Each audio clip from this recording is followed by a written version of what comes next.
स्वागत है आप सभी का एक बार फिर आपके अपने चैनल में। तो आज हम लोग क्लास 12 के एमसीक्यू क्वेश्चंस करेंगे और 3 डायमेंशनल ज्योमेट्री चैप्टर से कर लेते हैं कुछ क्वेश्चंस, क्योंकि पेपर में इस चैप्टर से जरूर कुछ ना कुछ आएगा। ठीक है, और अगर आपने अभी तक वेबसाइट पे विजिट नहीं करा प्लीज़ करें, उसमें सारे फॉर्मूले chapter wise selected questions, NCERT के सिलेक्टेड क्वेश्चन बहुत कुछ आपको देखने को मिलेगा।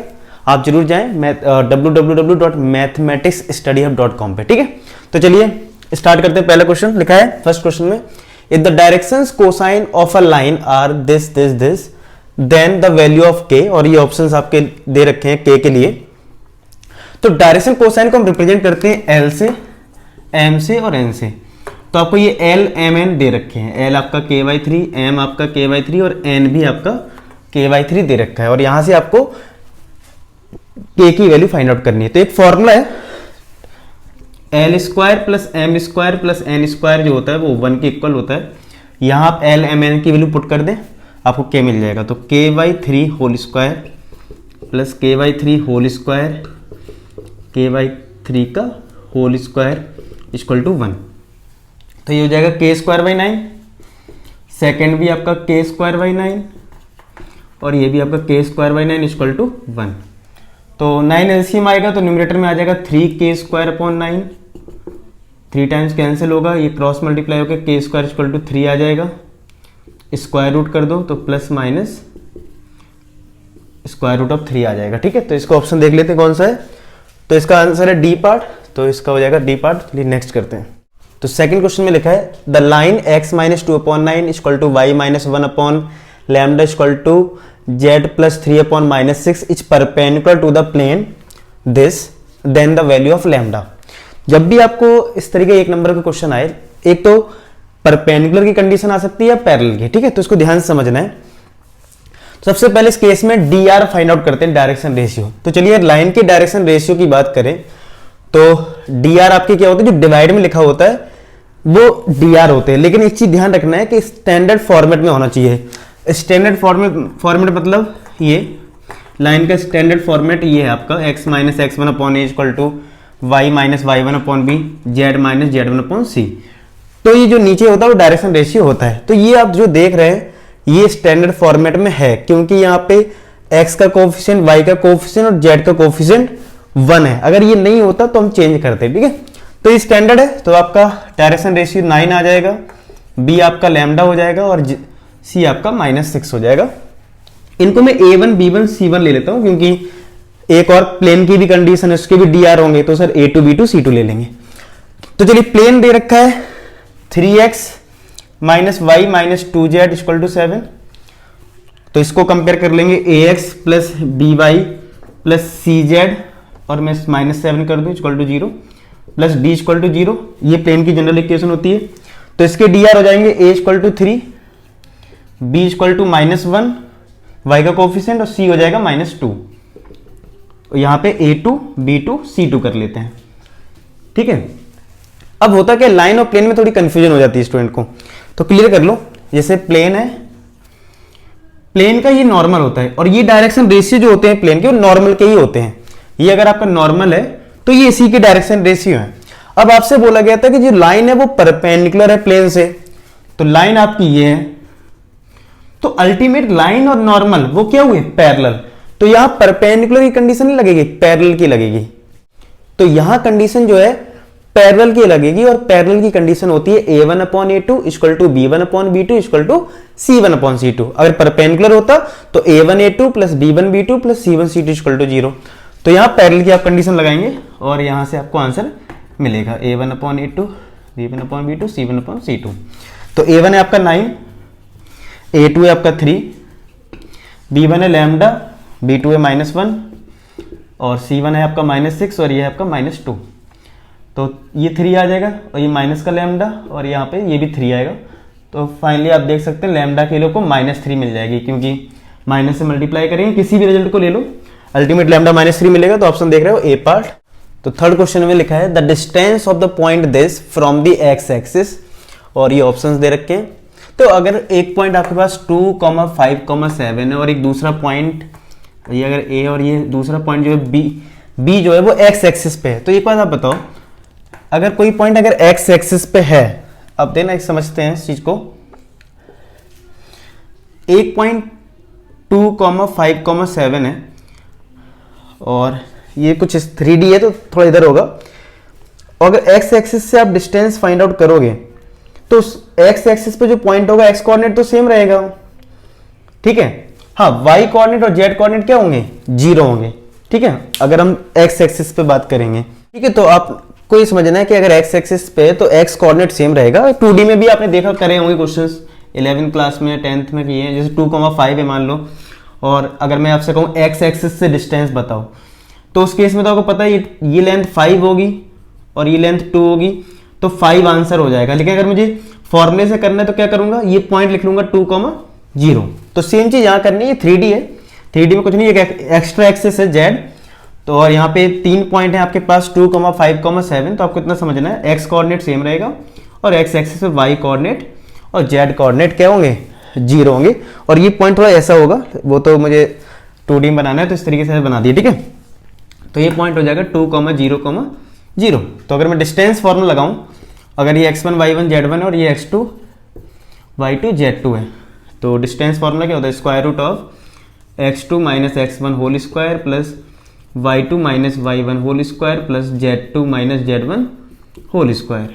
तो d इक्वल टू x2 आपका 2 है और x1 2 है, y2 0 है, y1 आपका 5 है और ऐसे ये 0 है और ये 7 है z2।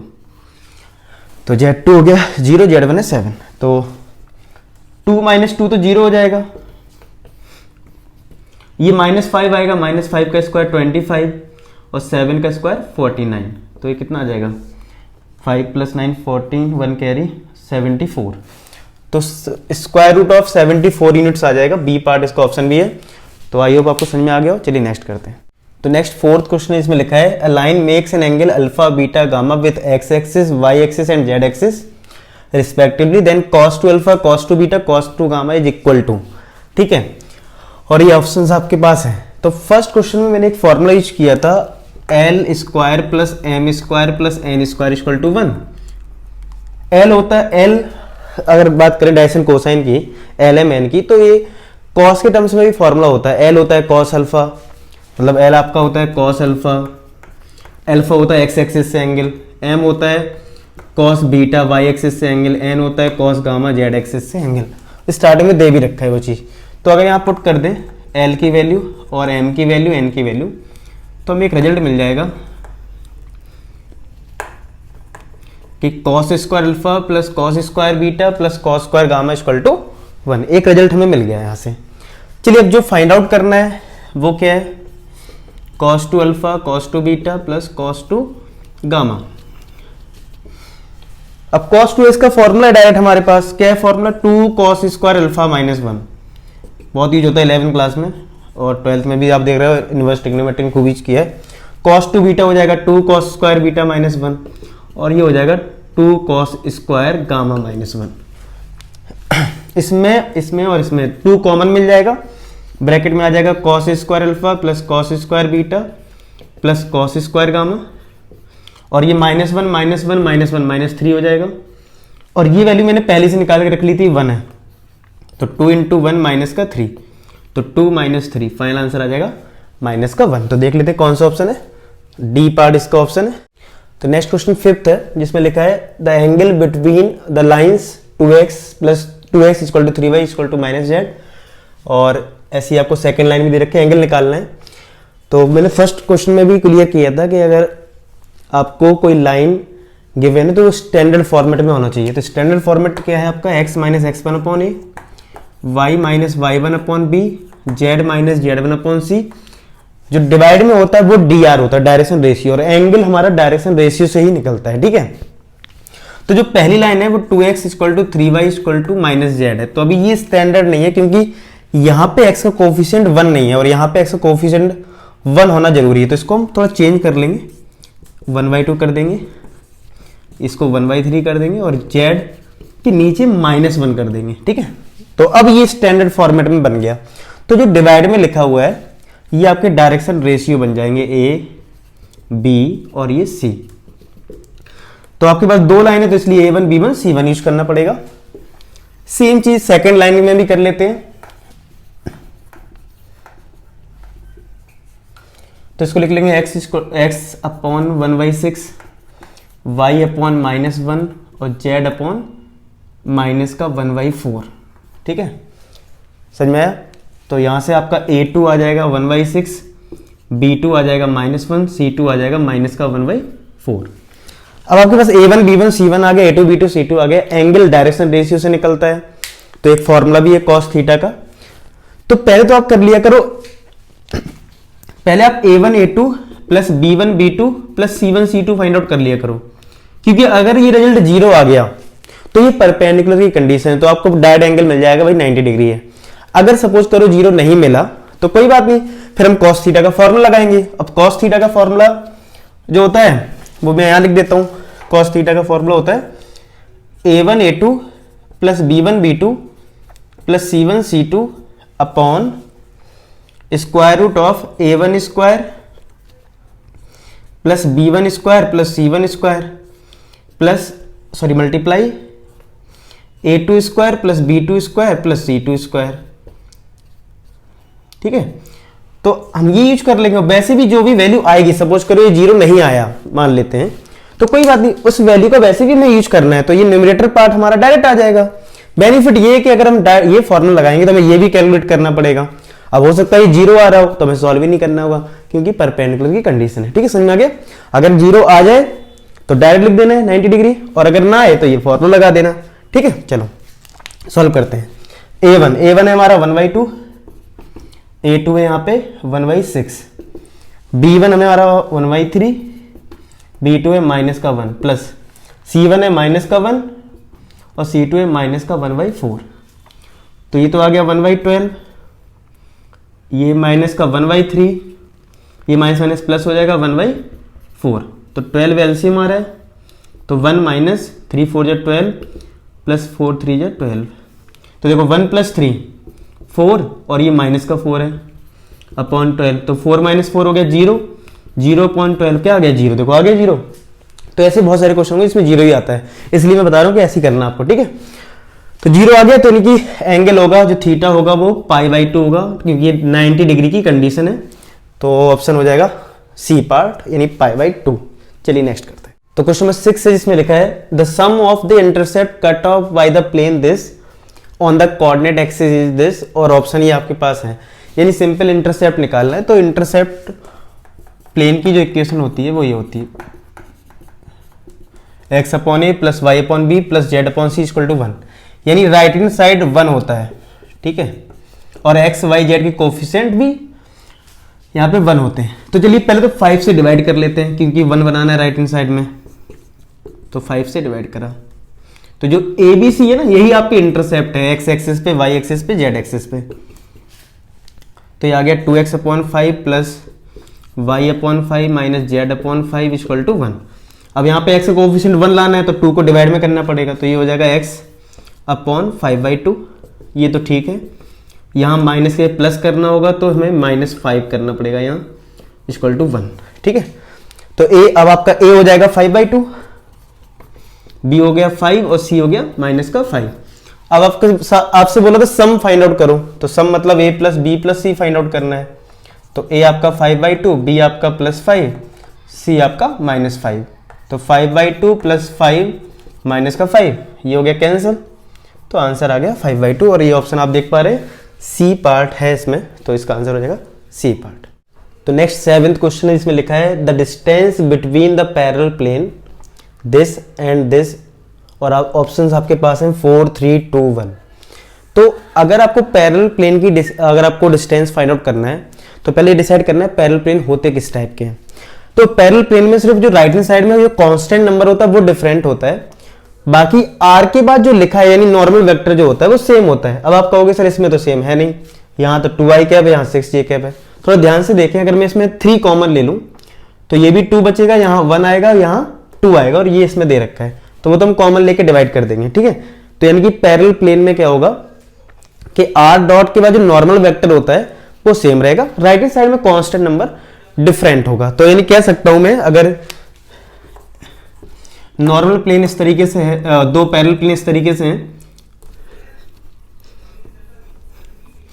Are dot A I cap plus B J cap plus C K cap equal to कोई constant number right hand side में है, सपोज करो C1 ले लेता हूँ कांस्टेंट नंबर को, ठीक है, और दूसरा प्लेन जो होगा वो भी सेम ही होगा नॉर्मल वेक्टर, और यहाँ C2 का कांस्टेंट नंबर डिफरेंस होंगे। तो इनके बीच की डिस्टेंस का जो फॉर्मूला है वो है C1 minus C2 upon square root of A square plus B square plus C square. अब ये ABC क्या है, जो आई कैप जे कैप और के कैप के कोफिशिएंट है वो तो सेम होंगे दोनों में क्योंकि पैरेलल है, और ABC होते हैं डायरेक्शन रेशियो किसके, नॉर्मल की, ठीक है, समझ में आ गया। तो ये ABC है डायरेक्शन रेशियो। अब पेपर में कंफ्यूज कैसे होंगे कि अभी ये वेक्टर फॉर्मेट में हो सकता है कार्टेशियन में दे दें, तो वेक्टर से कार्टेशियन आपको कन्वर्ट करना आता होगा कि अगर कोई वेक्टर फॉर्मेट में दे रखा है तो अच्छी बात है इसी से कर लेना, और अगर कार्टेशियन में है तो कोई बात नहीं, आप रिलेट करें कि जो कार्टेशियन होता है जैसे 2x प्लस 3y, मैं इसी की बात करूं, इसके कार्टेशियन, इसका कार्टेशियन क्या होगा 2x माइनस का y माइनस का 2z इक्वल टू 6। तो आप डिसाइड कर लेना ये जो कोफिशिएंट होते हैं ये डायरेक्शन रेशियो होते हैं, तो यहाँ पे a आपका 2 होगा, b माइनस 1 होगा, c माइनस 2 होगा, और ये कांस्टेंट नंबर आपका C1 बन जाएगा। तो वो रिलेट करना आपको आना चाहिए कि भाई कार्टेशियन में क्या होता है डायरेक्शन रेशियो, ठीक है, नॉर्मल का और वेक्टर में कैसे देखते हैं। चलिए आई होप आपको ये समझ में आ गया हो। चलिए अब इसमें देखते हैं, पहले तो इस वाले वेक्टर को थोड़ा चेंज कर लेते हैं, r डॉट, इसमें 3 कॉमन ले लें अगर हम, तो ये हो जाएगा 2i cap minus J cap minus 2k cap equal to 27, और इस 3 से यहाँ डिवाइड कर दो, 2i cap minus J cap minus 2 cap equal to 27/3, तो ये 9 आ जाएगा। और ये दूसरा वेक्टर हमारे पास था, दूसरे प्लेन की इक्वेशन जो थी वो है हमारे इधर 6। तो अब ये जो मैंने इधर से रिलेट करवाया है कि यहाँ पे देखो ये और ये चीज सेम है और इनके कोफिशिएंट को ही dr बोलते हैं। तो a आपका हो गया 2, b हो गया -1, c हो गया -2, ABC पता लग गया, C1 माइनस C2, और C1 C2 में कोई टेंशन नहीं लेनी कि पहले वेक्टर को C1 लूं या दूसरे को C2 लूं, कोई दिक्कत नहीं, यहां मॉड लगा है वो ऑटोमेटिक एडजस्ट कर देगा, ठीक है। तो चलो मैंने इसको C1 ले लेता हूं, तो C1 ले लिया, पहले इस वाले वेक्टर का लिया तो 9, और C2 ले लिया 6, उल्टा भी हो जाए तब भी कोई दिक्कत नहीं, बिल्कुल सही है चीज, ठीक है। चलो इसी में अप्लाई कर देते हैं,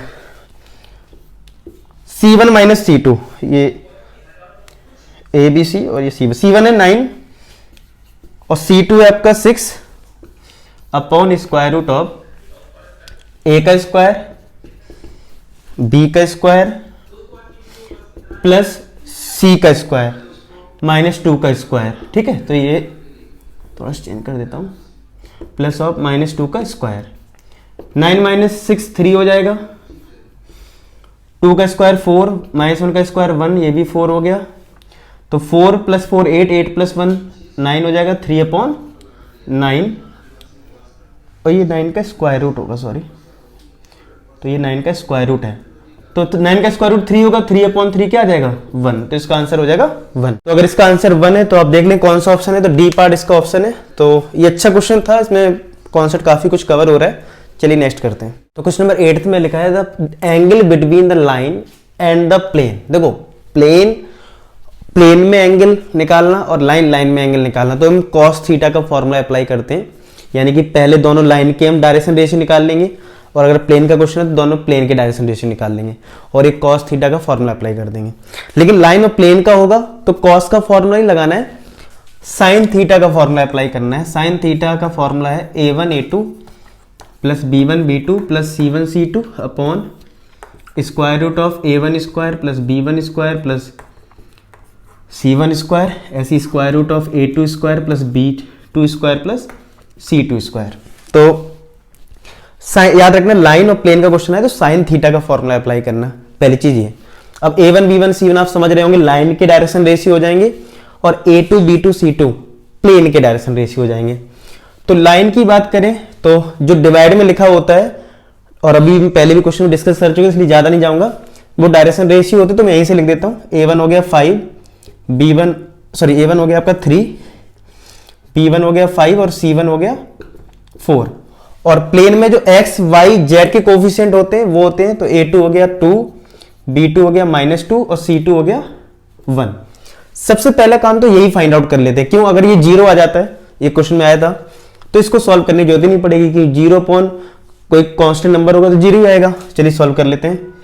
a1 a2 plus b1 b2 plus c1 c2 को, तो 3 into 2 plus 5 into minus 2 4 into 1 6 minus का 10 प्लस का 4 4 प्लस 6 10 10 माइनस 10 आ गया 0। फिर आप अगर डिवाइड में इसके square root of this find out करोगे भी, फिर ऐसे इसको फाइंड करोगे, वो एक कांस्टेंट नंबर ही आ रहा होगा, लेकिन 0 साइन थीटा हो जाएगा 0 अपॉन जो भी वो कांस्टेंट नंबर आएगा वो लिखोगे आप, ठीक है, लेकिन अल्टीमेट 0 ही हो जाएगा। तो साइन थीटा की वैल्यू 0 कहाँ होती है, 0 डिग्री पे। तो याद रखें जो प्लेन और लाइन का क्वेश्चन है तो साइन थीटा यूज करना है। तो इसका ऑप्शन आप देख पा रहे हो, डी पार्ट इसका ऑप्शन हो जाएगा। डी पार्ट में दे रखा था 0, तो 0 डिग्री आया था। चलिए नेक्स्ट करते हैं। क्वेश्चन 9 ने लिखा है the equations of Y axis in space are, मतलब वाई एक्सिस पे स्पेस में इक्वेशंस क्या होंगे और ये ऑप्शंस दे रखे हैं। तो जिस एक्सिस पे अगर हम बात करेंगे, जैसे हम लोग 11th क्लास में भी देखते थे, एक्स एक्सिस की बात करते थे y इक्वल टू 0 होता था, y एक्सिस की बात करते थे तो x इक्वल टू 0 होता था। सेम चीज यहाँ है, अगर y एक्सिस है तो इक्वेशन x इक्वल टू 0 हो जाएगी और z इक्वल टू, क्योंकि यहाँ पे एक एक्स्ट्रा कोऑर्डिनेट 3D में आ जाता है z, तो यहाँ पे ये दोनों ही होंगी, x 0 और z 0। तो ऑप्शन देख लेते हैं। फिलहाल बी पार्ट इसका ऑप्शन दिख रहा है, तो इसका आंसर हो जाएगा बी पार्ट। पेपर में अगर x एक्सिस आ जाए तो y z को 0 लिख देना, z एक्सिस आ जाए तो x इक्वल टू 0 और y इक्वल टू 0 लिख देना, ठीक है। चलिए नेक्स्ट करते हैं। तो क्वेश्चन नंबर 10th जो है बहुत ही अच्छा क्वेश्चन है, इसमें बहुत कॉन्सेप्ट क्लियर होगा। The line this is parallel to the plane this then the distance between them, और ऑप्शंस आपको ये दे रखे हैं, यानी कि एक लाइन जो है वो ये है और प्लेन आपका सपोज करो इस तरीके से दे रखा है, इस प्लेन के पैरेलल है ये लाइन, और प्लेन की इक्वेशन दे रखी है 4x minus 3y plus z minus 6 equal to 0, ठीक है। और लाइन की इक्वेशन आपके पास ये है। तो अगर हम बात करें एनसीईआरटी में हमने जो क्वेश्चंस किए हैं उसमें क्या था कि अगर आपके पास एक प्लेन की इक्वेशन है ax plus by plus cz plus d equal to 0, और मुझे distance from point x1 y1 z1 से फाइंड आउट करनी है मुझे डिस्टेंस, तो डिस्टेंस का फॉर्मूला होता था मॉड, जो भी आपकी प्लेन की इक्वेशन है उसमें x y z को रिप्लेस करोगे इस पॉइंट से, तो देखो मैंने x y z को रिप्लेस कर दिया इस पॉइंट से, और डिवाइड में x y z के कोफिशिएंट का स्क्वायर होगा। तो अगर मुझे रिलेट करना है इस क्वेश्चन को इससे जो दे रखा है, तो प्लेन की देखो इक्वेशन आपके पास यहां है, और ए बी सी तो यहां पे कोफिशिएंट हैं एक्स वाई जेड के, तो वो भी हमारे पास है ही, बस क्या नहीं है x1 y1 z1। तो ये समझ लो कि अगर हम लाइन पे पॉइंट की बात करें, चाहे जो पॉइंट हो, अगर पैरेलल है तो डिस्टेंस तो सेम ही रहेगी ऐसे, ठीक है। और अगर हम बात करें लाइन का, अगर इक्वेशन आपको दे रखा है जैसे x माइनस 1/2 y माइनस 2/4 और z माइनस 3/4, तो जो भी x माइनस 1 के बाद होता है, y माइनस के बाद होता है और z माइनस के बाद, ये लाइन पे पॉइंट होता है, ठीक है। तो अगर हम पॉइंट की बात करें तो 1 2 और 3 ये पॉइंट होते हैं। अगर हम स्टैंडर्ड से कंपेयर करेंगे, यानी कि x minus x1/a equal to y minus y1/b equal to z minus z1/c, तो ये पॉइंट मिलेगा। तो सपोज करो लेट कर लिए ये पॉइंट है 1, 2, 3, तो आप रिलेट करो जो मैंने कॉन्सेप्ट बताया कि अगर आपको एक प्लेन की इक्वेशन दे रखी है, एक पॉइंट दे रखा है, तो डिस्टेंस कैसे निकालना है, तो आप बिल्कुल रिलेट करें इस चीज को। तो d इक्वल टू मॉड जो प्लेन की इक्वेशन है, देखो जो प्लेन की इक्वेशन है x y z रिप्लेस हो रहा है पॉइंट से x1 y1 z1 से, तो 4 इंटू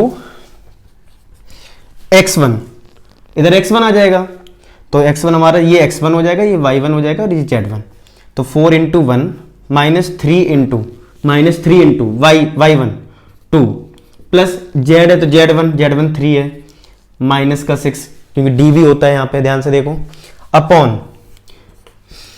प्लेन की इक्वेशन जो है x y z का जो कोफिशिएंट है ABC वो लेना है, तो root of 4 square plus minus 3 का स्क्वायर प्लस z का कोफिशिएंट है 1 का स्क्वायर। समझ में आया? यानी कि एक पॉइंट से जब प्लेन की इक्वेशन दे रखी है, एक पॉइंट दे रखा है, डिस्टेंस निकालने का ये फॉर्मूला है।